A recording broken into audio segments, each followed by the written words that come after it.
continue to buy stuff up until Christmas. I'd also like to thank all the Horse Hospital team for really making this happen. Letitia and Natasha and Kat and Alix and Will. So I'm tasked with reading a short story by Herman Hesse from 1917 called The Forest Dweller. So if you're all sitting comfortably, I will begin. At the dawn of civilization, quite some time before human creatures began wandering over the face of the earth, there were forest dwellers. They lived close together, fearfully in the dark tropical forest, constantly fighting with their relatives, the apes. And the only divine law that governed their action was the forest. The forest was their home, their refuge, cradle, nest, and grave. And they could not imagine life outside of it. They avoided coming too close to its edges, and whoever those unusual circumstances while hunting or fleeing something made his way to the edges would tremble with dread later when reporting about the white emptiness outside, where the terrifying nothingness glistened in the deadly fire of the sun. There was an old forest dweller who decades before had been pursued by wild animals and fled across the farthest edge of the forest. He had immediately become blind and was now considered a kind of priest and saint with the name Mata Dalam, or he who has an interior eye. He had composed the holy forest song, chanting during the great storms, and the forest dwellers always listened to what he had to say. His fame and mystery rested on the fact that he had seen the sun with his eyes and lived to tell about it. The forest dwellers were small, brown, and very hairy. They walked with a stoop, and they had furtive, wild eyes. They could both move like human beings and like apes, and feel as safe in the branches of the forest as they did on the ground. They had not yet learned about houses and huts. However, they knew how to fabricate many kinds of weapons and tools, as well as jewelry. They made bows and arrows, lances, and clubs of wood, and necklaces out of the fibre of the trees that were hung with dried beets or nuts. They wore precious objects around their necks or in their hair: a wild boar's tooth, a tiger's claw, a parrot's feather, shells from mussels. The large river flowed through the endless forest, but the forest dwellers did not dare tread onto the banks, except in the dark of night, and many had never seen it. Sometimes the more courageous ones crept out of the thickets at night, fearful on the lookout. Then, in the glimmer of dusk, they would watch the elephants bathing and look through the treetops above them and observe the glittering stars with dread as they appeared to hang in the manifold interlaced branches of the mangrove trees. They never saw the sun, and it was considered extremely dangerous to see its reflection in the summer. A young man by the name of Kubu belonged to the tribe of forest dwellers headed by the blind Mata Dalam, and he was the leader and spokesman for the dissatisfied young people. In fact, ever since Mata Dalam had grown older and become more tyrannical, the malcontents had made their voices heard in the tribe. Until then, it had been the blind man's uncontested right to be provided with food by other members of the tribe. In addition, they came to him for advice and sang his forest song. Gradually, however, he had introduced all sorts of new and burdensome customs that they were revealed to him. So he said, in a dream by the divine spirit of the forest, Oh, so up there. Sorry. But keeping skeptical, keeping, sorry, I'll start again. But several skeptical young men asserted that the old man was a swindler and was concerned only with the advancing of his own interests. The most recent custom Mata Dalam had introduced was a new moon celebration in which he sat in the middle of a circle and beat a drum made of leather. Meanwhile, the other forest dwellers had to dance in a circle and sing the song Gulu Ela until they were exhausted and collapsed on their knees. Then all the men had to pierce their left ears with a thorn, and the young women were led to the priest, who pierced each of their ears with a thorn. Kubu and some of the young men had shunned this ritual. They had endeavoured to convince the young women to resist as well. One time it appeared that they had a good chance to triumph over the priest and break his power. It was when the old man was conducting the new moon ceremony and piercing the left ear of a woman. A bold young man let out a terrible scream while this was happening, and the blind man chanced to stick the thorn into the woman's eye, which fell out of its socket. Now the young woman screamed in such despair that everyone ran over to her.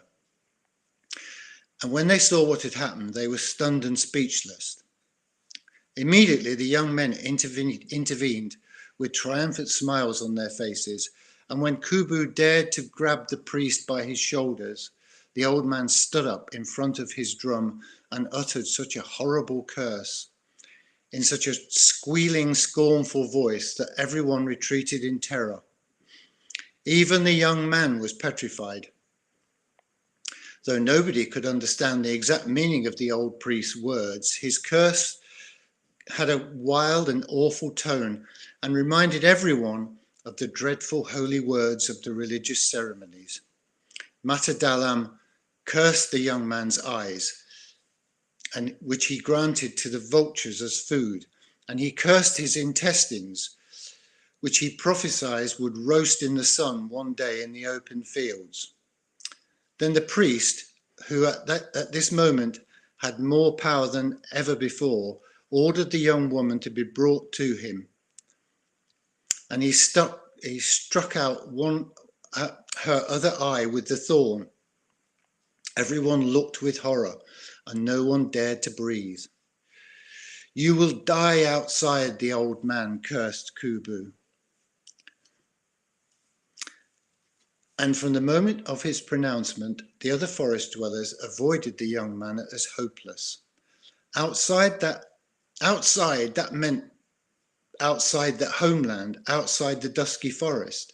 Outside, that meant horror, sunburn, and glowing, deadly emptiness. Terrified, Kubu fled, and when he saw that everyone retreated from him, he hid himself in a hollow tree trunk and gave himself up for lost. Days and nights he lay there, wavering between moral terror and spite, uncertain whether the people of the tribe would come to kill him or whether the sun itself would break through the forest, besiege him, flush him out and slay him. But the arrows and the lances did not come, nor did the sun or lightning. Nothing came except great languishment and the growling voice of hunger. So Kubu stood up once again and crawled out of the tree, sober and with a feeling almost of disappointment. The priest's curse was nothing. He thought in surprise, and then he looked for food. When he had eaten and felt life circulating through his limbs once more, pride and hate surged up in his soul. He did not want to return to his people anymore. All he wanted now was to be solitary and remained expelled. He wanted to be known as the one who had been hated and had resisted the feeble curses of the priest, that blind cow. He wanted to be alone and remain alone, but he also wanted to take revenge. So he walked around the forest and pondered his situation. He reflected about everything that had ever aroused his doubts and seemed questionable, especially the priest's drum and his rituals. And the more he thought, and the longer he was alone, the clearer he could see. Yes, it was all deceit. Everything had been nothing but lies and deceit. And once he had already come so far in his thinking, he began drawing conclusions, quickly to distrust. He examined everything that was considered true and holy. For instance, he questioned whether there was a divine spirit in the forest or a holy forest song. Oh, all that too was nothing. It was just a swindle. And as he managed to overcome his awful horror, he sang the forest song in a scornful voice and distorted all the words. And he called out the name of the divine spirit of the forest, whom nobody had been allowed to name on the pain of death, and everything remained quiet. No storm exploded, no lightning struck him down. Isolated, Kubu wandered for many days and weeks with a furrowed brow and a piercing look. He went to the banks of the river at full moon, something that nobody had ever dared to do. And there he looked long and bravely, first at the moon's reflection, and then at the full moon itself and all the stars, right in their eyes, and nothing happened to him. He sat on the riverbank for entire moonlit nights, reveling in the forbidden delirium of light, and nursed his thoughts. Many bold and terrible plans arose in his mind. The moon is my friend, he thought, and the star is my friend, but the blind old man is my enemy. Therefore, the outside is perhaps better than our inside, and perhaps the entire holiness of the forest is just also talk. And one night, generations before any other human being, Kubu conceived the daring and fabulous plan of binding some branches together with fibre, placing himself on the branches and floating down the river. His eyes glistened and his heart pounded with all its might. But this plan might come to naught, for the river was full of crocodiles. Consequently, there was no way into the future but to leave the forest by way of its edge, if there even was an edge to the forest at all, and to entrust himself to the glowing emptiness. The evil outsider, that monster, the sun, had to be sought out and endured, for who knew, in the end, maybe even the ancient law about the terror of the sun was just a lie.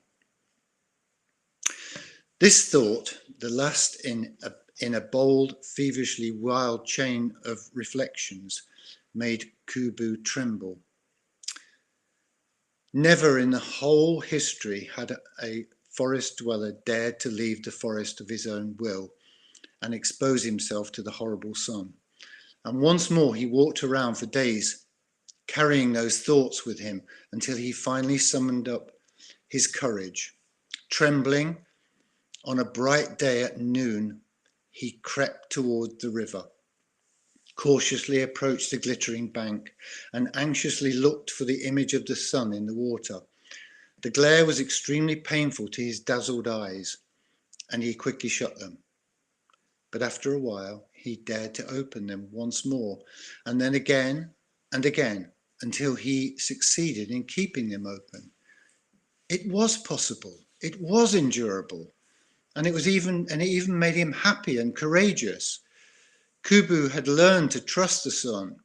He had loved it, even if it was supposed to kill him, and he hated the old, dark, lazy forest where the priest croaked and where the young, courageous man had been outlawed and expelled. Now he made his decision, and he picked his deed like a piece of ripe, sweet fruit. He made a full hammer out of ironwood and gave it a very thin and light handle. And then, Early the next morning, he went looking for Mata Dalam. After discovering his footprints, he found him, hit him on the head with a hammer, and watched the old man's soul depart through his crooked mouth. Kubu placed his weapon on the priest's chest so that the people would know he had killed him, and using a mussel shell, he carved a sign on the flat surface of the hammer. It was a circle with many straight rays, the image of the sun. Bravely, he now began his trip to the distant outside. He walked straight ahead from morning till light. He slept nights in the branches of the trees and continued his wandering early each morning over the brooks and black swamps, eventually over hills and moss-covered banks of stone that he had never seen before. And as they became steeper, he slowed down because of the gorges, but he managed to climb the mountains on his way through the infinite forest, so that he ultimately became doubtful and sad and worried that perhaps some god had prohibited the creatures of the forest from leaving their homeland. And then one evening, after he'd been climbing for a long time and he'd reached some higher altitude where the air was much drier and lighter, he came to the edge without realizing it. The forest stopped, but with it, the ground stopped too. The forest plunged down into the emptiness of the air, as if the world had broken in two at this spot. There was nothing to see but a distant, faint red glow, and above some stars, for the night had already commenced. Kubu sat down at the edge of the world and tied himself tightly to some climbing plants so that he would not fall over. He spent the night cowering in dread and was so wildly aroused that he could not shut his eyes. At the first hint of dawn, he jumped impatiently to his feet, bent over the emptiness and waited for the day to appear. Yellow stripes of beautiful light glimmered in the distance, and the sky seemed to tremble in anticipation, just as Kubu trembled, for he had never seen the beginning of the day in the wide space of air. Yellow bundles of light flamed up, and suddenly the sun emerged in the sky beyond the immense cleft of the world, large and red. It sprang up from an endless grey nothingness that soon became blue and black, the sea. On the outside, and the outside appeared before the trembling forest dweller. Before his feet, the mountain plunged down into the indiscernible smoking depths, and across from him some rose-tinted cliffs glistened like jewels.